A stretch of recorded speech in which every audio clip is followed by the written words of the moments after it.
இப்போ டெல்லியில் ஒரு உத்தரவு ஒன்று போட்டிருக்காங்க பார்த்தியா, நாய்களுக்கு தடை விதித்து போட்டிருக்காங்க. அது உடனே எல்லாரும் கொடியை தூக்கிட்டு வந்துட்டாங்க. என்னன்னா, நாய் இவங்கெல்லாம் பாதுகாக்கிற மாதிரி, நாய் வந்து மனித எல்லாரும் நாய்க்கு எதிராக இருக்க மாதிரி ஒரு கோஷ்டி எல்லாம் கிளம்பிருக்கு.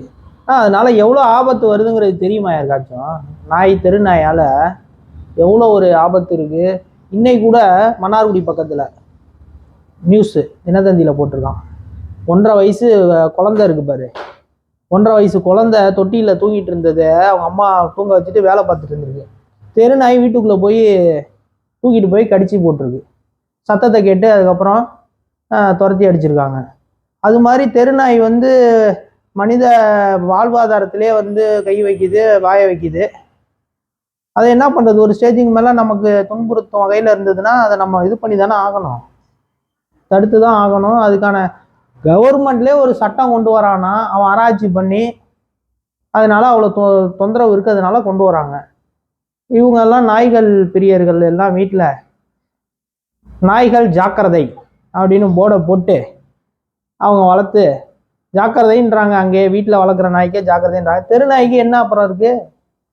வீட்டு நாய்க்கே ஜாக்கிரதை. ஏன்னா இப்படி வைங்களேன், வாங்க அன்பா எங்கள் நாய் இருக்குது வீட்டில், வந்துட்டு போங்க, எங்கள் நாய்கிட்ட அன்பா பழகிட்டு போங்கன்னு. என்னங்க இது?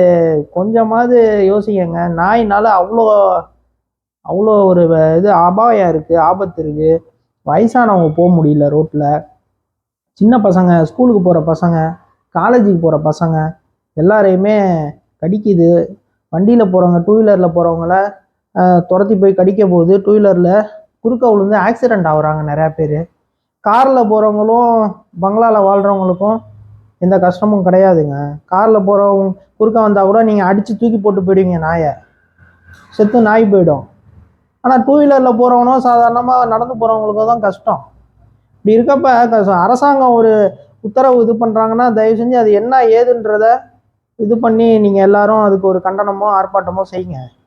இது வந்து தெருநாயை வந்து நீங்கள் அதிகமாக வளர்த்து ஊக்குவிக்கிறதுனால என்ன பயன் இருக்குது சொல்லுங்கள்? தெருநாயி நிறைய பெருகி போயிடுது. அப்படி இல்லைன்னா அந்த தெருநாயை எடுத்து நீங்களே வந்து அக்கறையாக உங்கள் வீட்டிலையே ஒரு இடத்தையே எதையோ வாங்கி ஒரு பெரிய மண்டபம் மாதிரி கட்டி சோத்தை போட்டு வளங்க, மக்களுக்கு தொந்தரவு இல்லாதபடி. அது நல்லா இருக்குமே. அது மாதிரி செய்யுங்க. நன்றி, வணக்கம்.